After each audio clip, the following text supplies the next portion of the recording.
तो times of Nawaz से प्रियंका गांधी ने कहा कि बीजेपी की इच्छा फिजूल के मुद्दों को लाने की थी।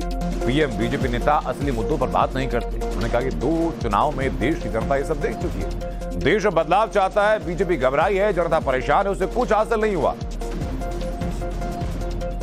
प्रियंका गांधी जी हमारे साथ है, राष्ट्रीय महासचिव कांग्रेस की प्रचार में जुटी हुई है। मैम, लगभग आधा इलेक्शन बीत गया है, तो कांग्रेस की जो सत्ता से दूरी है कितना कम हुई है और किन मुद्दों पर चुनाव लड़ा गया है, आप क्या टटोल? मेरे ख्याल से बीजेपी की इच्छा थी कि ये चुनाव भी फिजूल के मुद्दों पे लड़ा जाए।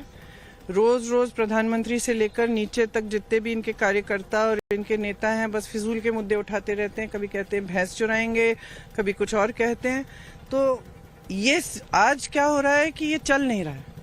जनता ने ये देख लिया, 10 सालों से 2 चुनाव देख लिए हैं। 2 चुनाव में विश्वास दे दिया आपको, आप सारी उम्मीद आपके ऊपर रख ली और कुछ हुआ नहीं।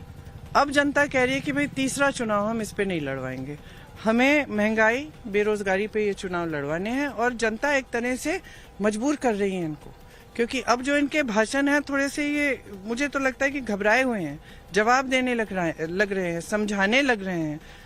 क्योंकि जनता कह रही है भाई बेरोजगारी है इतनी, देश में 45 सालों में सबसे ज्यादा बेरोजगारी आज है, महंगाई इतनी है, हमारी कमाई पूरी नहीं हो रही है। और आप पाकिस्तान की बात कर रहे हैं, जब हम कह रहे हैं कि हमारी समस्याओं को सुलझाओ, आप कहीं और की बात कर रहे हैं। जनता कह रही है हमें तो अपनी समस्याओं का रेजोल्यूशन चाहिए ना।